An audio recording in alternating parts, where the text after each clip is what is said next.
Hey TYT, I'm Nomi Konst here in New York for the Oslo Freedom Forum. We have been covering the events and doing interviews with extraordinary humanitarian activists and leaders from around the globe who have come here to share their stories with the international community during the UN's General Session, which is taking place this week. You have the entire world, members of the UN, here in New York. And it's a little hectic, it's a little crazy. The traffic's not great.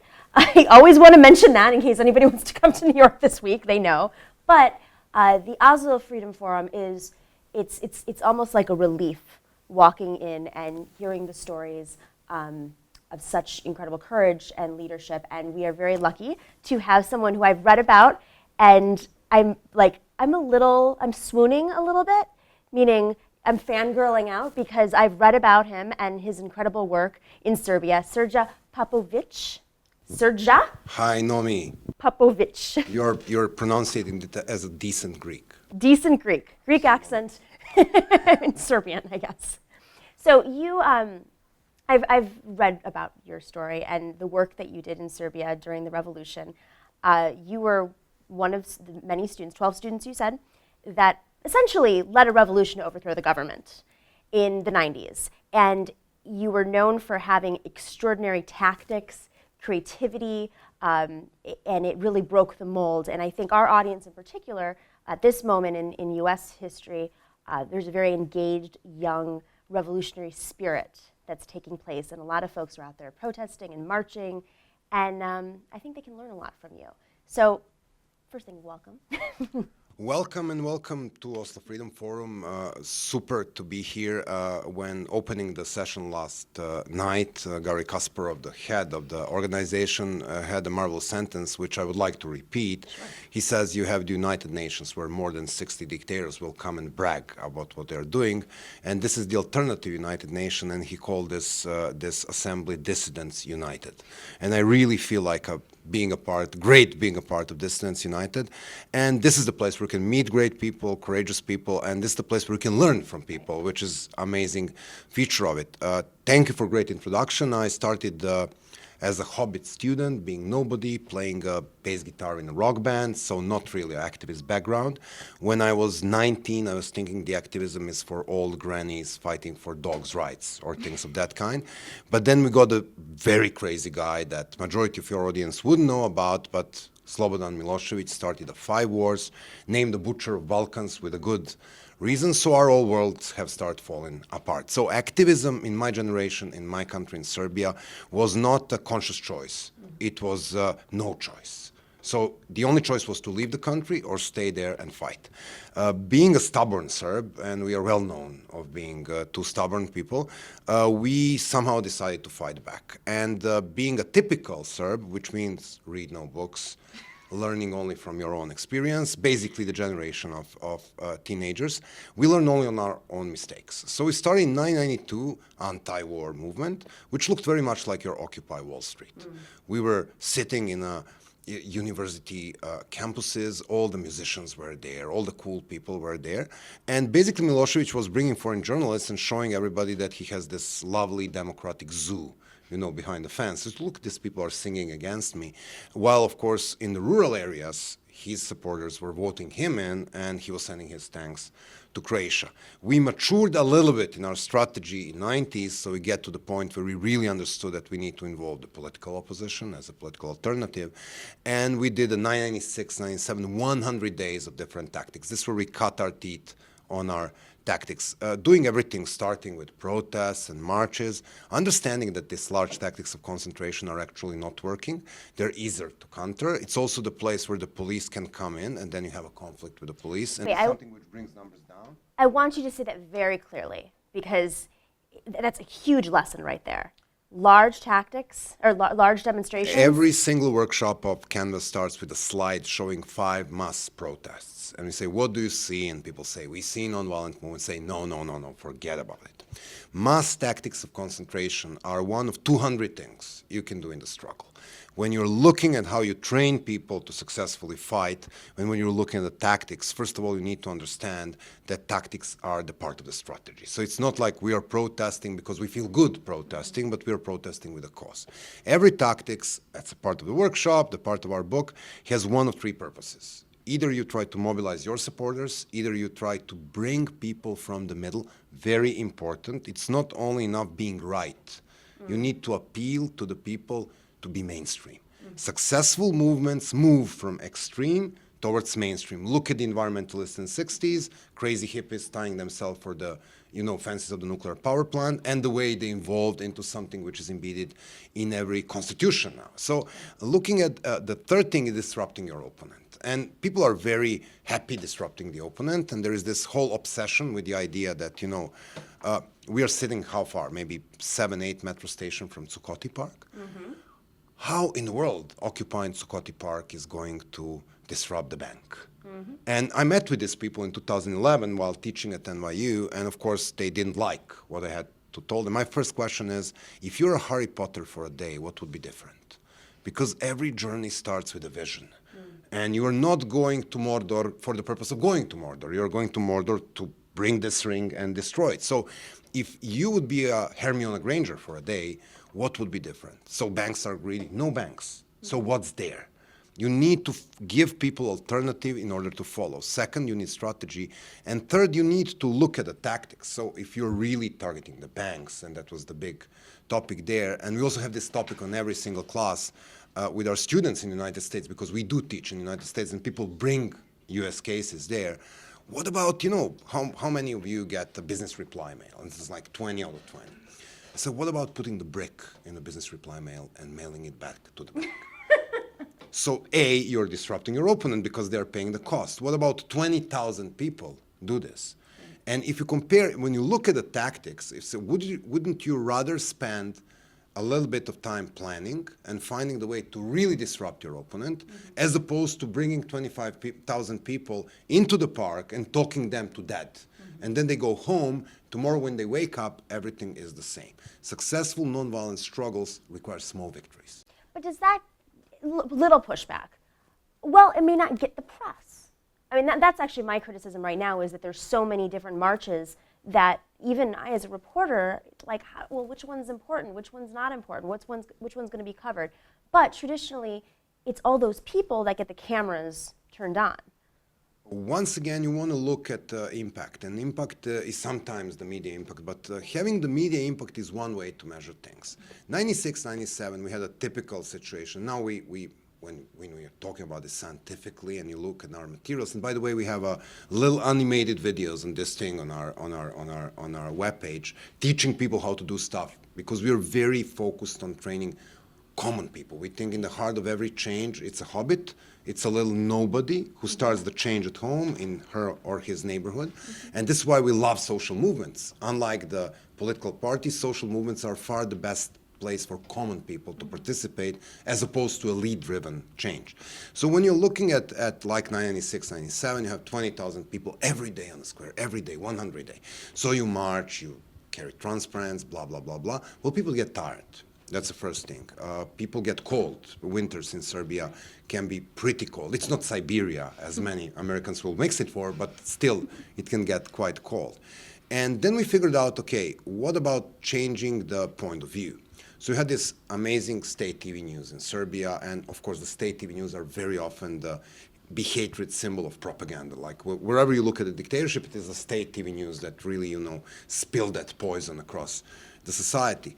So instead of standing in smaller and smaller numbers, shrinking in the streets, we decided from 7:30 to 8 p.m. in the time of state TV news to go on our windows and balconies and hit pots and pans. So what happens is that it disperses the protest, and it gets into every neighborhood. It does another great thing. If you are in a dictatorship, you'll get killed if you protest on the street, and it's very difficult, and by the way, it's completely legal to make noise from your window. It's very difficult to suppress. Third, then you go there and you're looking at your community, and you see the granny from the next floor, hitting the pot. You see the father of 3 with his kids having fun on the window. You see a guy with a great stereo surround system playing Rammstein. and you recognize your neighbors. And this is a very powerful moment in every movement, is understanding that we are the many and they are the few. So these tactics of dispersion gives you capability to do things and get connected with your neighbor. Another thing, successful movements find a way to lower the participation bar when it comes to tactics. Let's take the occupation, for example. I can agree with 100% of what the Occupy Wall Street stands for. I'm definitely one of the 99% in terms of economic, education, whatever. But I can't sit in a park. Right. I have work to do, I have activists to train around the world, I have a wife and two small kids. So how do I participate in this? Successful movements find a way for people to participate. Otpor, the Serbian resistance movement, started as a student movement. But soon, the mothers and grandmothers start joining. So what these people are going to do? They're definitely too old to go on the street and, swallow the tear gas.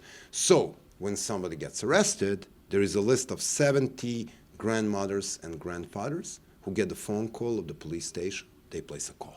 So you find a place for all of these constituencies so people can participate, people can still get away with it, and people feel like this is their movement. In the history of the social movement, the key of the participation is if the people believe movement belongs to them. Right. Not like they're following the charismatic leader, but this is our thing. Keeping them engaged. I don't want to focus too much on U.S. because I know that you do work around the world, and there are real threats that are much, much, much bigger than what's happening here right now. Although I do think that Trump is a historic, in terms of history, is a very serious threat. The Democratic Party, which is supposed to be the alternative, of course, is going through their own civil war. And one thing that I've noticed, and a lot of folks have noticed, is that even though the primaries ended, it still seems to continue. You still have these two factions fighting against each other. And it's almost to the point where I feel like, maybe Secretary Clinton or even Bernie Sanders will say something to egg the other one on to keep their supporters engaged in their ideologies. I mean, I think Bernie has a real, agenda to do so, but I don't know what Secretary Clinton's agenda is, but it seems like they're just doing that to keep the forces alive and inspired and angry. Is that a tactic? That's a principal mistake. And when you look at every single struggle is different, but when you look at what connects the dots, they're like holy trinity of success in nonviolent movements. First is principle of unity. You need the unity of purpose, unity of vision, unity within the organization. The second one is planning. The third one is nonviolent discipline, because one single act of violence can destroy the whole thing that you are building around. Back to unity. We learned this a hard way. In 1992, it was only students, and politicians were sitting and talking to Milosevic. 96, 97, the opposition won the local elections. Milosevic stole the elections. We demonstrated for 100 days. Milosevic acknowledged the election results. Took 7 months to the opposition to split. This is where we figure out how to become successful. We need to impose unity on the opposition. So these guys won't solve their problems. These guys won't do the stuff. It should be the movement that creates the numbers and the boost, to the extent where opposition politicians, and we're talking about the 19 opposition parties, rallied around one single platform, which was not even their platform, it was our platform. It was formulated through the movement, through the discussions with people, so we literally blackmailed opposition into running one presidential candidate against Milosevic. Through the several different levels. First of all, being on the front line of Milosevic's opposition. Milosevic was not afraid of his political opposition. Milosevic was afraid of the resistance movement. Resistance movement was the Satan in state TV news. Resistance movement was arrested everywhere. Resistance movement was officially proclaimed a terrorist organization. Like, can you imagine the group of young people, average age was 21, so the high school kids were arrested for wearing a T-shirt with a clenched fist in their schools. And the policeman who arrests them has a kid in that class. So it's really weird. But when it comes to the understanding, I think this is the way. First of all, you need to have a vision. What is the alternative society? I don't know much about the politics in the United States, but because like the Serbian media consider me an expert because I teach here, so they invite me to TV shows, so I had to follow this real clear politics every day. It was exhausting. What I figured out is that there is lack of values and lack of policies. my modest opinion is that American electoral campaign was looking like a very expensive reality show. And guess who wins a reality show? I mean, this is what happens. Yes. And when you come back to the values, I think the main importance, not only for movement in U.S., but for the movement globally, is to put values and politics back inside the political debate. So this is going to be about rights, this is going to be about democracy, this is going to be about migrants, this is going to be about values, what we stand for. It's not going to be whether you're more beautiful or I am louder or whatever. So it's not about the personality. The moment, like, we learned this the hard way in Serbia because we don't love political leaders ourselves. We don't trust political leaders. So we were there like 10 years ago. And we say, okay, this movement is about three group of things. Freedoms, we didn't have freedom of assembly, free press. So that was one level of the society that we were looking at. Another level of society was peace with neighbors. Serbia was in war with Croatia and Bosnia. It was a great effort to create a counter-narrative, which means that no, it doesn't mean you are patriotic if you hate Croats. It means that you are patriotic if you acknowledge the fact that they are there geographically. So being a good neighbor to them as opposed to shooting to them is probably a little bit more wiser. So it's called the new patriotism. So I think it's a role of all of this movement to find a positive message. And what is really interesting, and I see this as a phenomenon, I'm a big fan of democracy myself because I was born in a dictatorship and earning the hard way. There is this, we need to put the democracy back in a debate because unlike the places like Zimbabwe, where you of course have Mugabe sitting for 26 years and everybody knows he steals elections, we have a growing cohort of people like Orban in Hungary that have come to power through the democratic elections. Right. And first thing they start to do, they start undermining the democratic institutions. It's more difficult in developed democracies where institutions are strong, but look at where Erdogan got in Turkey. This guy was popularly elected and claimed as a champion of secular state 10 years ago. In fact, he was doing things like that. But now we're in a place where he has 40,000 people arrested, including the soccer judges accused for being coup plotting. So we need to find a way to defend the pillars of democracy. And I think the best strategy for the movements operating in places where democracy may be in danger is to focusing on defending these pillars. There is a great quote, and I don't know whose it is, but I'm going to sell it as mine. I've heard it from a professor on Tufts. He says, like, there is this democracy doesn't only mean democratic institutions and stable institutions. It also means active citizens. Mm-hmm. In my favorite book, Lord of the Rings, there is a moment where a wizard Gandalf stands in front of this big gate and the forces of evil are up to attack it. And somebody says, oh, this is a really solid gate built by iron and woods and whatever. And he says the very, very cool quote. He says, no gate will hold if the people abandon it. No democratic institutions will hold if the people abandon it. Democracy is like love. You need to make it every day.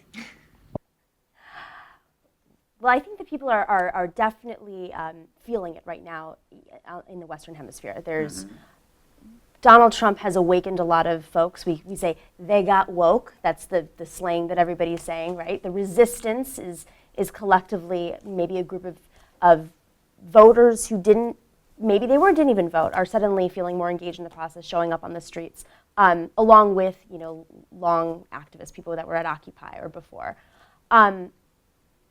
But it's a different group of folks. It's very diverse. And because there are these political factions still, even in the resistance or the revolution, whatever you want to call it, there's this sense of we have to hurry because we're already losing our democracy. It's slipping away. I mean, Donald Trump is trying to create his own form of state media. He's amping up the defense budget. He's amping up in terms of a police state where they're arresting activists in different states. There's different laws for in each state when it comes to act. In New York alone, there's a counter-protest unit that doesn't have to operate under traditional laws because they're exempt under the Patriot Act. They were exempt under the Patriot Act, and they're still exempt because it's a counter-protest unit, even though it's NYPD. Our country, and a lot of this we're not even aware of, isn't being reported. How does the resistance with so many new people catch up and fight back against the United States government, essentially? I don't think the opponent of these people should be the government. I think the opponent of these people should be anybody who harms the institutions. So it's defending the institutions. This is very different battlefield. When you have a clear, like when you have a government like in Egypt that practically puts 30 million people in a big jail, then you know the government is your opponent. When we do that too, by the way. Oh yes. Not the same way, but we do. But my point here is like the good news or the successful movements are always looking how to bring new people. And when you really want to look at the diversity. But in order, it was not when all the Afro-Americans joined Martin Luther King movement when it became successful. It was when the white people started joining. It is not only when LGBT people joined Harvey Milk. It was when, you know, normal, The straight, neighbors, the parents.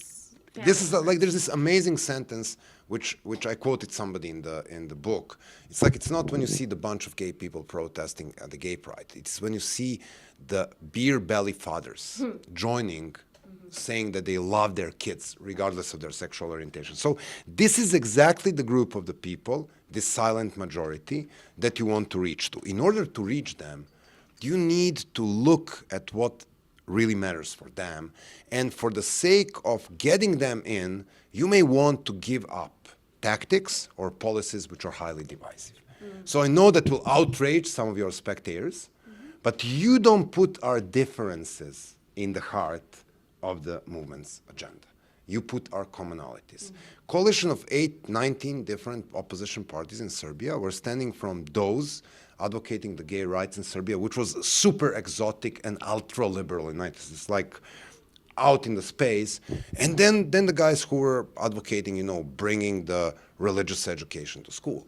But we say, okay, if we don't win the victory in which we have the free and fair elections, how in the world you're going to compete your ideas? Because if those who steal votes decide about who wins on voting, who the heck cares what you're standing for or what you're standing for? So please leave this for later.